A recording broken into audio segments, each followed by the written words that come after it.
Saudi Arabia has taken the football world by storm this summer, spending huge money to bring some of the biggest names in the world to the Pro League.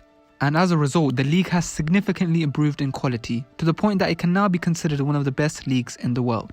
But with the Saudi transfer window now closed, there will be no more incomings till at least this January, making it the perfect time to come up with a combined Saudi Pro League 11. Before we get started, please like, comment and subscribe. Goalkeeper, Bono. Now as we go through this combined 11, you'll quickly realise that Saudi teams clearly invested most of their money in the midfield and attack and not the defence. The only real two candidates for this position were Bono from Al Hilal and Mendy from Al Ahly. And since Bono's had the better last 12 months, I chose him. Back in December 2022, he reached the World Cup semi-finals with Morocco, making history. Then roughly 6 months later, he won the Europa League with Sevilla, his second Europa League trophy with the club. Individually, he won the African Player of the Year award, and all signs pointed to a big move to a European giant. Instead, he signed for Al Hilal and will be a massive signing for the league. Right back, Fabinho. I warned you guys that the defence has been neglected by the Saudi teams, and as a result I've had to put Fabinho at right back, who to be fair has played there a lot in his career. Al Ittihad splashed out £14 million to sign him from Liverpool, making him one of the most expensive signings in Saudi Pro League history. Of course in real life he will be playing in the middle of the park, but for the purposes of this combined 11 he will play right back, a position in which he's already played at the highest level, and so clear of Saud Abdul Hamid, the most valuable right back in the Saudi Pro League according to Transfermarkt, with a value of €2.8 million. Centre back, Laporte. Aymeric Laporte is no doubt still one of the best centre backs in world football and could easily still play at a European giant if he wanted to. But having won the treble with City earlier on in the year, he probably didn't see the point in still playing in Europe and rightfully decided to pursue the money. Al Nassr only paid £23 million for him, but he's easily worth double that in reality. And at 29 years of age, he's still in the peak of his powers, as well as a Spanish international. When it comes to defensive signings, the signing of Laporte may just be the greatest in Saudi football history thus far. Centre-back, Ibanez. To partner Laporte as centre-back, the choice was between Koulibaly and Roger Ibanez. And considering the terrible season Koulibaly had with Chelsea last season, I went for the younger up-and-coming centre-back in Ibanez. The 24-year-old joined Al Ahly from Roma for €13 million. For the last 2 years, he's been working under Jose Mourinho, one of the greatest managers of all time, and has also picked up 2 caps for Brazil. You'd like to think he's also going to get better as a player, and so partnering with someone who's won it all makes perfect sense. Left back, Alex Telles. Admittedly not one of the most stacked positions in the Saudi Pro League, Alex Telles is probably the best of a relatively bad bunch.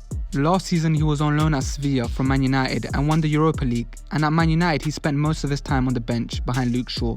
But at Porto he was one of the most exciting fullbacks in Europe, and in the 1920 season, which was the season before he joined Man United, he got 20 goal involvements in the Portuguese league. That's incredible numbers for a left back, even if he was playing higher up the pitch. At Al Nassr, he should be able to replicate similar numbers, provided he's given the license to go forward. Central midfield, Kante. Signed on a free transfer, Kante is one of the biggest incomings in the Saudi Pro League, not just for what he'll do on the pitch, but also as an ambassador of the sport. He's 32 now, so not exactly in the peak of his career, but when fit, still one of the best defensive midfielders in the world. And considering how attacking the front four will be, a player like Kante, who's often been described as 2 players in one, is absolutely vital. With 1 World Cup, 1 Champions League and 2 Premier League titles, he joins the league as one of the most decorated players in recent history. Central midfield, Brozovic. With Fabinho already selected as a right back, the second defensive midfield position was a choice between Ruben Neves and Brozovic. And whilst Neves is 4 years younger and cost €13 million more, I think Brozovic is the superior player, so I've gone for him. Just over 3 months ago, he captained Inter Milan in the Champions League final and was arguably their best outfield player. Neves, on the other hand, finished 13th with Wolves. Brozovic also achieved 3rd place with Croatia in the World Cup last year and was wanted by the likes of Real Madrid and Barcelona. At Al Nassr, he's already won the Arab Club Champions Cup. Right wing, Mahrez.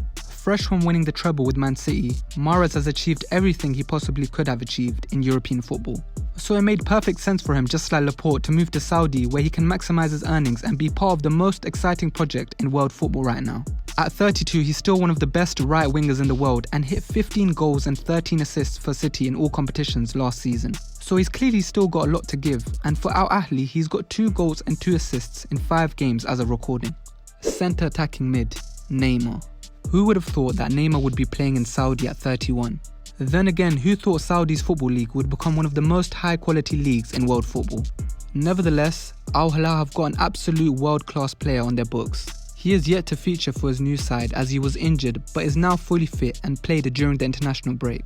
His quality's never been a doubt, and it's going to be a long hard day for defenders in the Saudi Pro League once Neymar gets firing. Left wing, Cristiano Ronaldo. Of course, we couldn't do a Saudi Pro League combined 11 without having one of the greatest footballers of all time, who was also the first global superstar to go over to Saudi last season. He did say last season that the league would become a top 5 league very soon, and everyone laughed at him at the time. But now it seems very much like the reality. But CR7 doesn't just get into this team based on his reputation and name. On the pitch, the 38-year-old is still producing the goods. With 6 goals in 4 matches, he is as of recording the top scorer in the league. Now for Al Nassr, he plays up front, while Sadio Mane plays on the left, who's also of course a player who could easily be in this combined 11.